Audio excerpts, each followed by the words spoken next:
El presidente de Irán, Masoud Pezeshkian, anunció tras una mañana de acusaciones cruzadas con Israel que la guerra de 12 días ha terminado. Pezeshkian afirmó que su país fue empujado al conflicto por las acciones de Israel y que la ofensiva militar fue una respuesta defensiva. Israel calificó como una victoria histórica el fin de la guerra de 12 días contra Irán. El primer ministro Benjamin Netanyahu aseguró que en la última semana eliminaron la amenaza de aniquilación del régimen islámico contra el pueblo israelí. El presidente de Estados Unidos, Donald Trump, se mostró especialmente decepcionado este martes con Israel por atacar a Irán justo después del inicio del alto el fuego que acordó anoche con Teherán y el gobierno israelí. La Cámara de Representantes votó para bloquear la consideración de una resolución liderada por demócratas para destituir al presidente Donald Trump por autorizar ataques estadounidenses contra Irán el fin de semana sin la aprobación del Congreso. El presidente de Irán, Masoud Pezeshkian, anunció tras una mañana de acusaciones cruzadas con Israel que la guerra de 12 días contra Israel ha terminado. De esta forma, la nación islámica se une al alto el fuego propuesto por el presidente estadounidense Donald Trump. Hoy, tras la heroica resistencia de nuestra gran nación, asistimos al establecimiento de una tregua y el fin de la guerra de 12 días que fue impuesta al pueblo iraní a través de la agresión imprudente y el belicismo del régimen sionista, resaltó el presidente en un comunicado. Por su parte, Israel aseguró también este martes que ya no atacará a Irán después de que el primer ministro israelí Benjamin Netanyahu conversara con Donald Trump, quien aseguró que el alto el fuego está en vigor y debe ser respetado.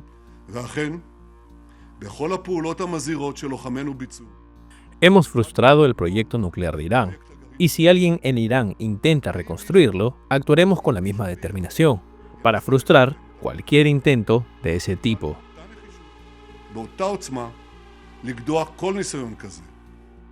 Pezeshkian afirmó que su país fue empujado al conflicto por las acciones de Israel y que la ofensiva militar fue una respuesta defensiva. No buscábamos esta guerra, nos vimos obligados a combatir para defender nuestra soberanía, dijo en una conversación telefónica con el presidente de Emiratos Árabes Unidos. Desde Teherán, la respuesta fue ambigua. Pezeshkian reiteró que su país no busca un conflicto con sus vecinos, pero al mismo tiempo ratificó que el ataque con misiles contra una base de Estados Unidos en Qatar fue una represalia legítima. Según el mandatario, Irán avisó previamente a Washington para evitar víctimas, aunque el mensaje no se tradujo en una moderación de sus acciones militares. En sus declaraciones, el presidente iraní también denunció que Israel buscó provocar una revuelta interna en el país al lanzar ataques en medio de negociaciones indirectas con Estados Unidos. Aunque Pezeshkian reiteró que Irán está dispuesto a volver a las negociaciones, también lanzó advertencias sobre su capacidad militar y tecnológica. El jefe de la agencia nuclear iraní, Mohammad Eslami, aseguró que el país ya inició los trabajos de restauración en las instalaciones afectadas y que no habrá interrupciones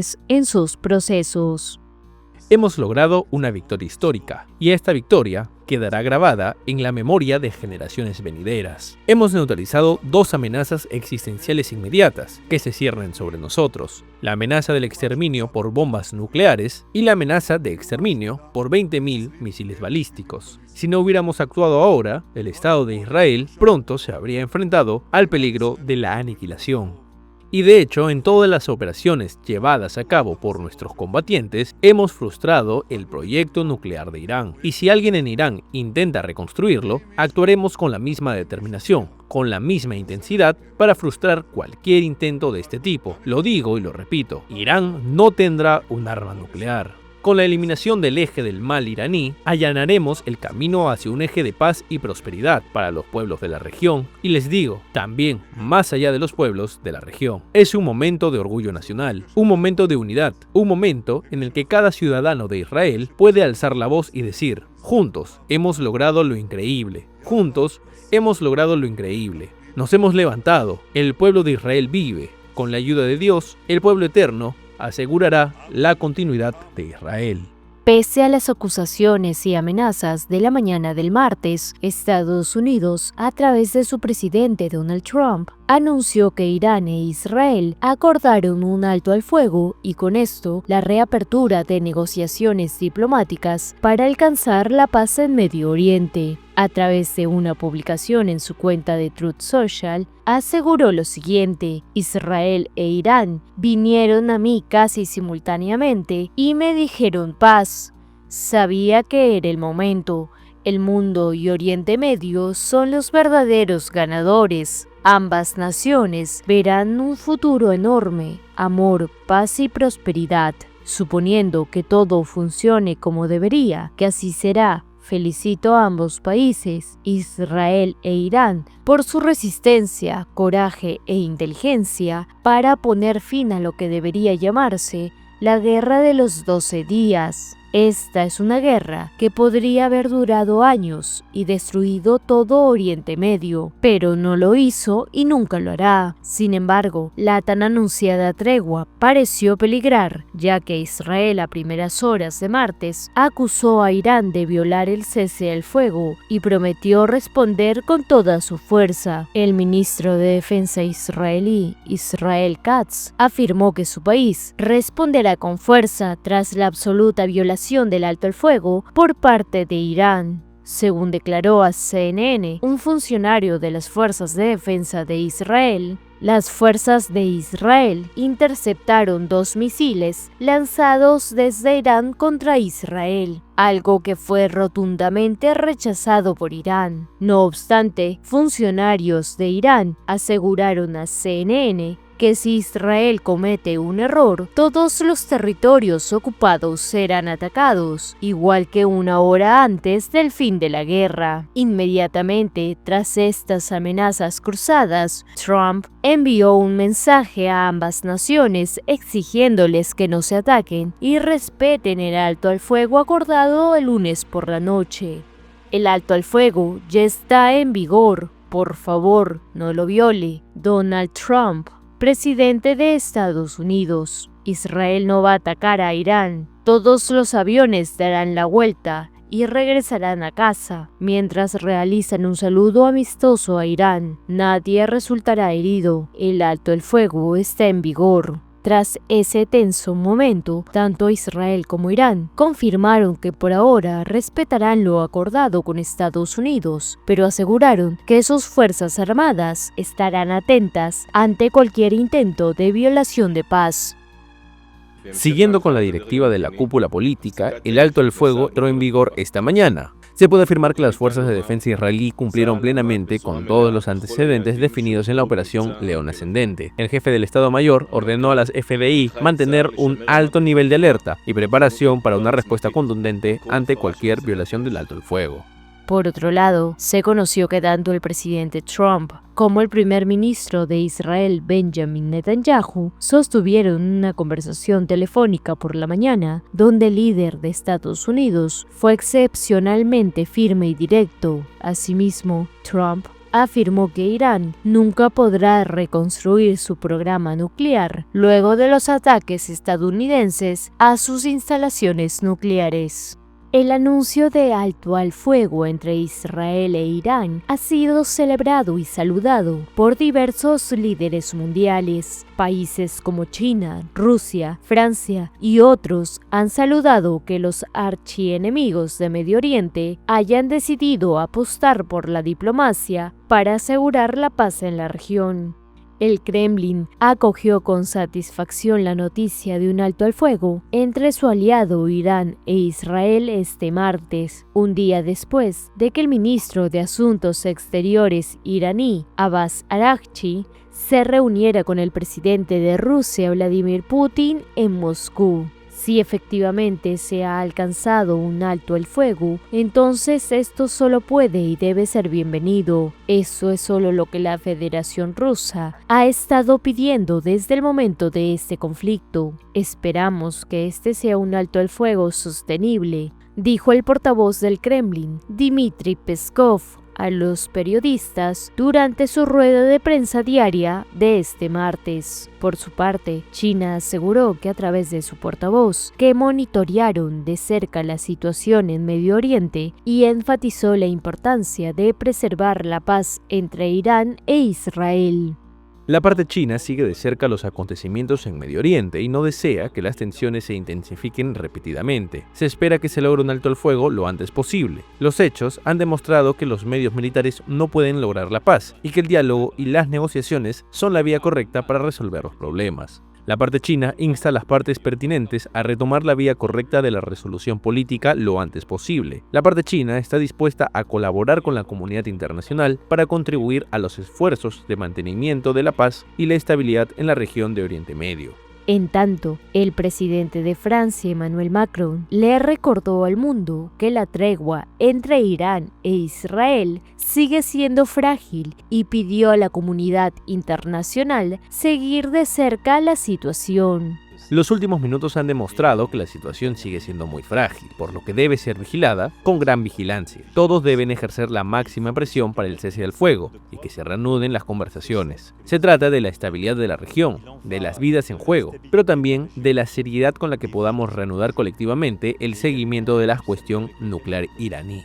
El canciller alemán Friedrich Merz se unió a los demás líderes internacionales y pidió que el cese al fuego sea respetado.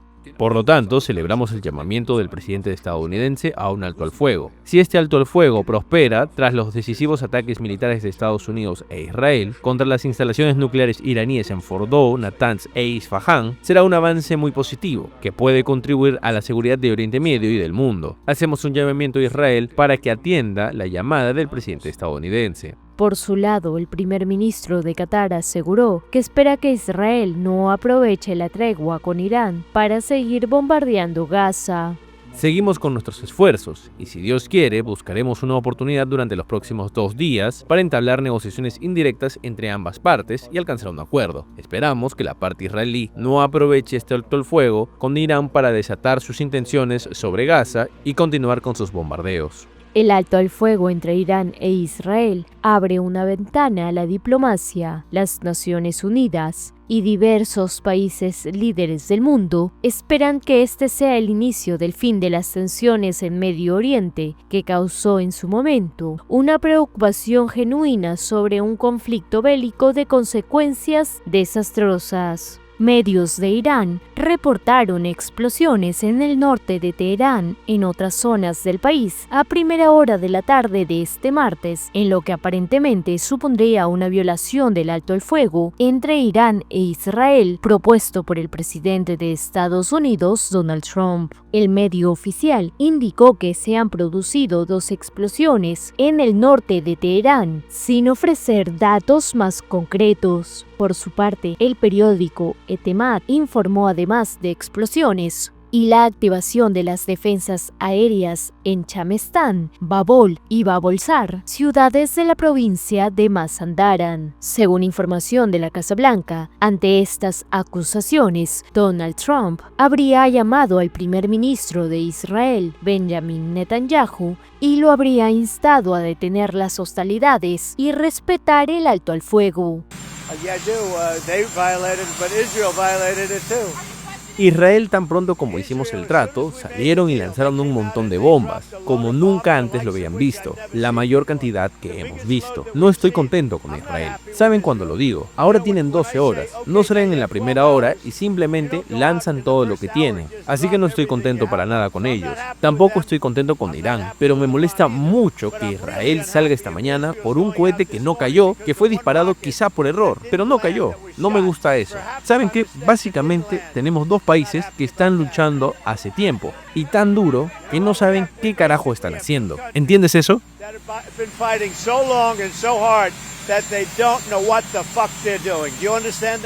Israel e Irán confirmaron el alto al fuego, pero poco después, Tel Aviv acusó a Teherán de lanzamiento de 2 misiles y prometió una respuesta. Las Fuerzas Armadas iraníes negaron el lanzamiento de proyectiles contra el Estado judío y a su vez acusó a Israel de atacar una vez comenzado el alto al fuego. Trump se mostró decepcionado este martes con Israel por descargar bombas justo después del acuerdo de alto el fuego que acordó anoche con Teherán y el gobierno israelí. El ministro iraní de Relaciones Exteriores desmintió el martes el acuerdo de un alto el fuego con Israel anunciado horas antes por Donald Trump, pero dijo que su país está dispuesto a cesar los ataques si Israel también lo hace. El canciller Abbas Araghchi negó en redes sociales que existiera el acuerdo anunciado por el presidente estadounidense para poner fin oficial al conflicto entre los dos archienemigos. Israel inicialmente no se pronunció sobre las manifestaciones de Trump y Araghchi. En medio de los anuncios, la capital Teherán vivió una nueva serie de bombardeos la madrugada del martes en el norte y centro de la ciudad. Igualmente, los servicios de emergencia israelíes reportaron el martes un ataque con misiles de Irán contra el sur de Israel, justo antes de la supuesta implementación del alto el fuego anunciado por Trump. El lunes, a través de su plataforma Truth Social, Trump afirmó que un alto el fuego total y completo había sido plenamente acordado por y entre Israel e Irán. Según el presidente estadounidense, el alto el fuego sería un proceso gradual de 24 horas que comenzaría alrededor de las 4 horas GMT del martes, y que en la hora 24 el mundo saludará el fin oficial de la guerra de 12 días.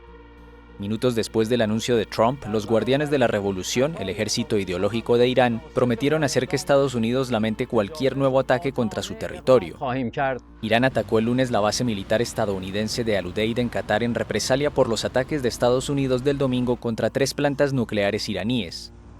Antes del anuncio del alto el fuego, Trump calificó de muy débil el ataque de la República Islámica, a la que agradeció haber avisado con antelación para evitar muertos y heridos en la base militar más grande de los estadounidenses en Oriente Medio. Teherán afirmó que lanzó 6 misiles, la misma cantidad que el número de bombas que Estados Unidos había empleado al atacar las instalaciones nucleares iraníes. La guerra ha dejado más de 400 muertos y 3.000 heridos en Irán, la mayoría de ellos civiles, según un balance oficial. Las autoridades israelíes, por su parte, señalan que el fuego iraní contra Israel ha matado a casi una treintena de personas.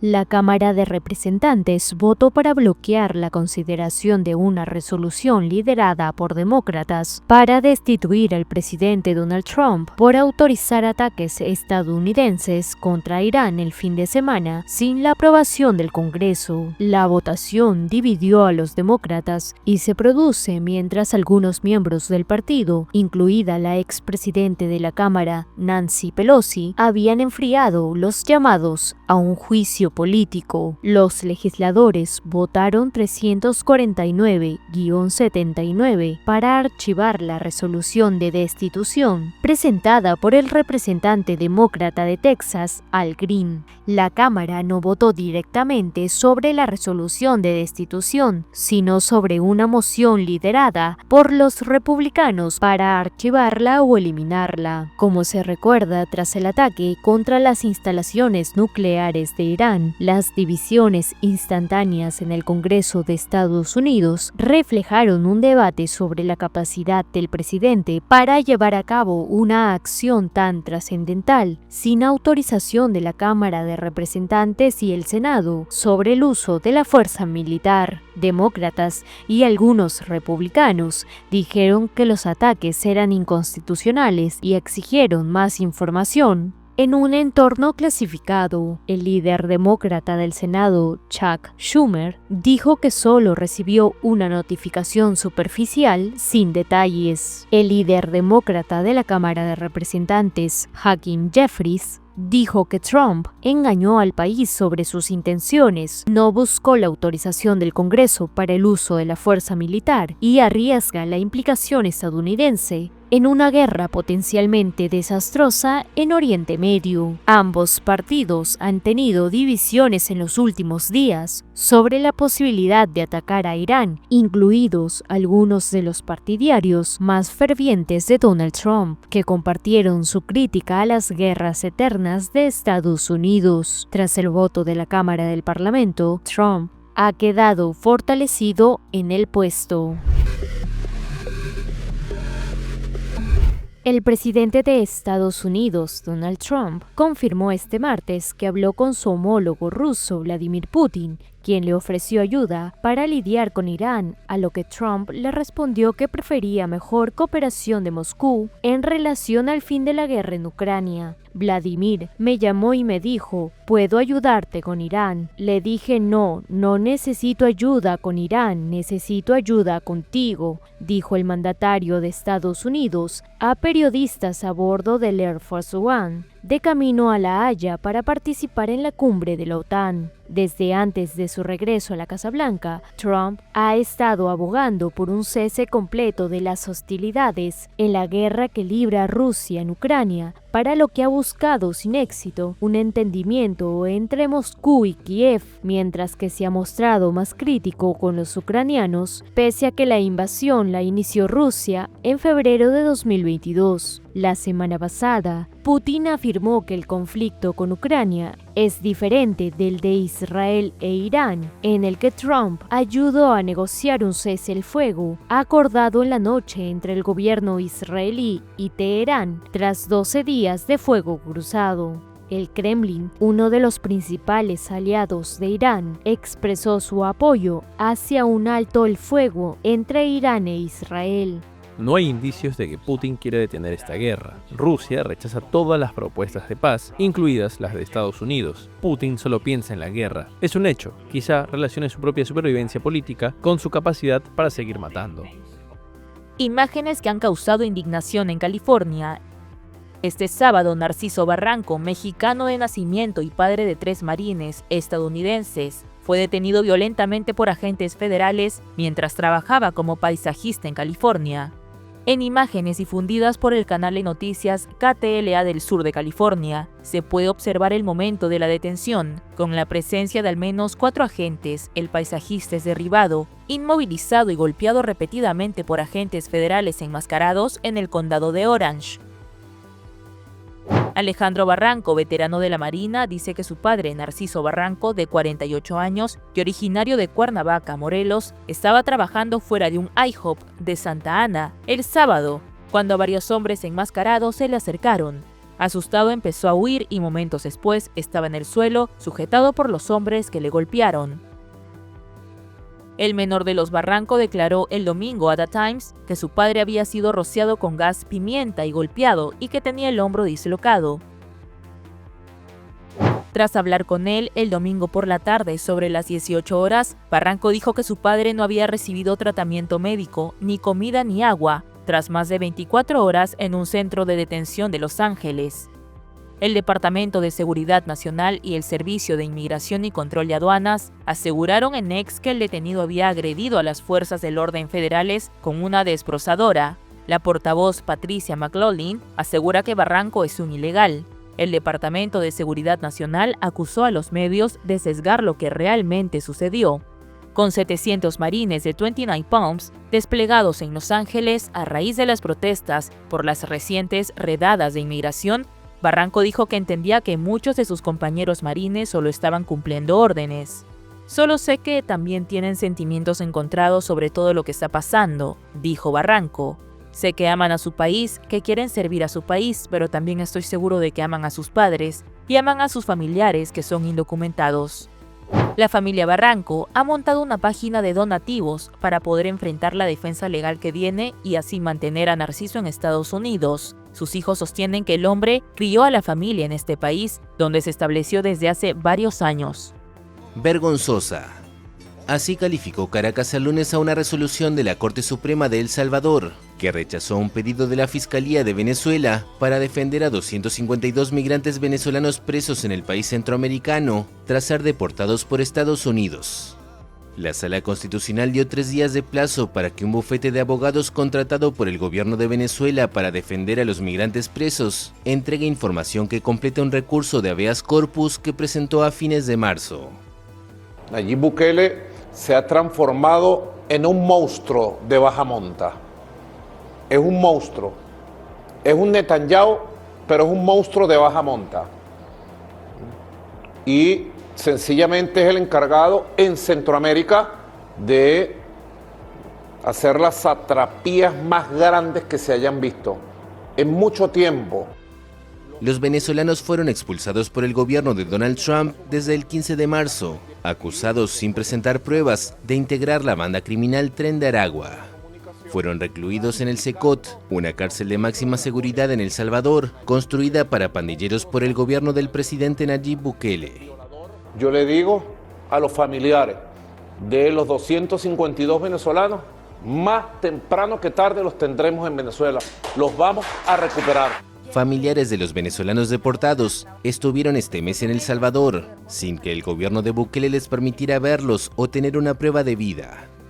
Organizaciones como Amnistía Internacional y Human Rights Watch consideran que estas detenciones violan los derechos humanos. La costa este de Estados Unidos sufre su primera ola de calor del año. El lunes las temperaturas fueron cercanas a los 40 grados en ciudades como Nueva York, Washington, Baltimore y Filadelfia. El calor extremo afectó a cerca de 160 millones de personas. El termómetro superaba los 38 grados Celsius a mediodía en Washington Heights, un barrio con una gran comunidad latina en Nueva York, donde apenas hay zonas verdes. Beber mucha agua, usar filtro, porque imagínate, no es fácil, porque este soya te hace daño de tan fuerte que está. Según el Servicio Meteorológico Nacional de Nueva York, en Central Park, el pulmón de Manhattan, la temperatura alcanzó los 35 grados, la mayor en esta época desde 1888. Eric Adams, alcalde de la ciudad, advirtió que el calor de este año será brutal y peligroso si no se toman las medidas necesarias, y recordó que cada año mueren 500 personas por el calor en la ciudad de 8,5 millones de habitantes. Al igual que otras ciudades, la alcaldía neoyorquina instaló centros de refrigeración con aire acondicionado, sobre todo para personas mayores, las más vulnerables. Como hay una ola de calor, nadie va a querer cocinar en su casa, va a estar muy caliente. Y aquí nosotros nos traen la comida, no afecta nada la temperatura, se mantiene el ambiente frío y ellos no tienen que cocinar también, en especial en una ola de calor. Durante la ola de calor, este centro para mayores abre desde las 7 de la mañana hasta las 7 de la tarde y puede recibir hasta 150 personas diariamente, la mayoría mujeres. Allí ofrecen almuerzo por contribución voluntaria de $1.50. Una de las habitantes es Marcia Díaz, una dominicana de 65 años que vive con su hija y sus 3 nietos y solo tiene un aparato de aire acondicionado en casa. Ella paga $270 mensuales de electricidad y en el verano no lo quiere ni pensar. Sufro de asma, yo sufro de alta presión, o sea que siempre tengo que estar en tiempo fresco, no en tiempo calor porque me sofoco mucho, me afecta el calor. En el barrio varios hidrantes están abiertos y algunas personas aprovechan para refrescarse la cara y el cuello, como Ronald Marcelín, técnico de aires acondicionados de 44 años, que repara un aparato en una pizzería y suda profusamente. Well, this is the start. Probably this year, probably the hotter this year than last year. Esto es un comienzo, probablemente hace más calor este año que el año pasado al comienzo de junio, quiero decir a esta altura de junio. El año pasado fue más templado, ahora hace mucho más calor, diría yo. It's a lot hotter, I would say. Yeah. Según los científicos, la mayor reincidencia de las olas de calor son una clara señal del calentamiento global, y se prevé que aumente en frecuencia, duración e intensidad. 2024 fue el año más caluroso desde que hay registros y el primero que superó el límite de calentamiento de 1,5 grados Celsius, fijado por el Acuerdo Climático de París, según la Organización Meteorológica Mundial, una agencia de la ONU.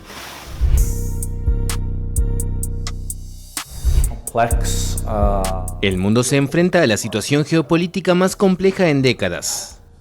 Eso dijo el martes a la AFP el director del Foro Económico Mundial, antes de una reunión del grupo en la ciudad china de Tianjin. Hasta ahora, la geopolítica no ha tenido un impacto tan severo en el crecimiento global, pero ahora estamos empezando a ver que también está impactando en el crecimiento global, con las últimas cifras de crecimiento para este año, donde esperamos un crecimiento claramente inferior al del año pasado. Clearly lower growth than last year. La reunión, conocida como el Davos de verano, coincide este año con la participación de Estados Unidos en el conflicto entre Irán e Israel. También tiene lugar después de meses en los que la economía mundial se ha visto afectada por la guerra arancelaria desatada por el presidente estadounidense Donald Trump. El Banco Mundial rebajó este mes su pronóstico de crecimiento mundial para 2025 al 2,3% frente al 2,7% anterior, tras una rebaja similar del Fondo Monetario Internacional. If we Si no somos capaces de reactivar el crecimiento de nuevo, desafortunadamente podemos ver una década de menor crecimiento. Se espera que casi el 30% del crecimiento mundial este año pertenezca a China, cuya economía ha sido afectada por varios años de crisis del sector inmobiliario y por el débil consumo interno. En un contexto de guerra comercial que pone en peligro las exportaciones, el gigante asiático está orientando su economía hacia el comercio digital y buscando desarrollar la inteligencia artificial como fuente de crecimiento futuro. In the past, trade was the driver of growth. En el pasado el comercio era el motor del crecimiento, pero no se puede excluir que las nuevas tecnologías, incluida la inteligencia artificial, puedan ser los nuevos motores del crecimiento y tal vez reemplazar el importante papel que el comercio tenía en el pasado. El director del foro asegura que el comercio seguirá siendo muy importante, pero que las nuevas tecnologías pueden proporcionar el impulso de productividad necesario para evitar una década de crecimiento lento.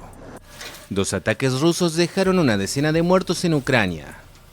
Las autoridades de la región de Sumy, al noreste del país, informaron el martes que al menos 3 personas murieron y otras 3 resultaron heridas. Horas más tarde, un ataque con misiles en la ciudad de Dnipro, en el centro del territorio ucraniano, mató a 9 personas e hirió a decenas más.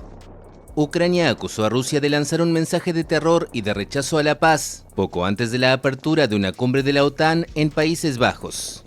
El presidente Volodymyr Zelensky participó el martes de un foro sobre industria de defensa junto a la titular de la Comisión Europea, Ursula von der Leyen, y el secretario general de la Alianza Militar, Mark Rutte. En las 2 últimas semanas, estos ataques indiscriminados contra civiles inocentes que viven en ciudades, en comunidades de Ucrania, que hacen su vida cotidiana y resultan muertos o gravemente heridos a causa de estos drones rusos, es terrible. La cumbre de la OTAN debe aprobar el aumento espectacular del gasto en seguridad por parte de los países miembros, en un contexto diplomático mundial tenso. El presidente de Estados Unidos, Donald Trump, dijo el martes que probablemente se reunirá en La Haya con su homólogo ucraniano. El mandatario estadounidense, quien había prometido poner fin a la invasión rusa en 24 horas, impulsa un alto al fuego, pero su implicación personal no logró hasta ahora acercar las posiciones, que siguen siendo muy distantes entre los 2 bandos beligerantes. El ejército y la policía de Colombia liberaron el lunes a 57 militares retenidos desde el fin de semana por pobladores de una región del suroeste del país dominada por guerrilleros, informó el Ministerio de Defensa. Los 4 suboficiales y 53 soldados fueron liberados en una operación de rescate en la que militares y policías capturaron a más de 20 personas en flagrancia como presuntos secuestradores, aseguró el presidente Gustavo Petro en su cuenta de X la tarde del lunes. Los militares fueron retenidos el fin de semana por habitantes del Tambo y el Plateado, 2 pueblos del departamento del Cauca que viven del cultivo de hoja de coca. El ministro de Defensa Pedro Sánchez responsabilizó al Estado Mayor Central, un grupo disidente de la extinta guerrilla de las FARC al mando de alias Iván Mordisco, por instrumentalizar con amenazas e intimidación a unos 200 pobladores para participar en el secuestro. Las retenciones de uniformados son una práctica común en zonas conflictivas de Colombia. Algunos grupos ilegales ordenan a civiles este tipo de acciones para impedir el avance de la fuerza pública. Petro, primer presidente de izquierda en la historia del país, intentó negociar la paz con el EMC, pero Mordisco abandonó los diálogos y el ejército emprendió en 2024 una ofensiva para recuperar el control de esa zona conocida como el Cañón del Micay, enclave para la producción de cocaína, pero no ha logrado avances.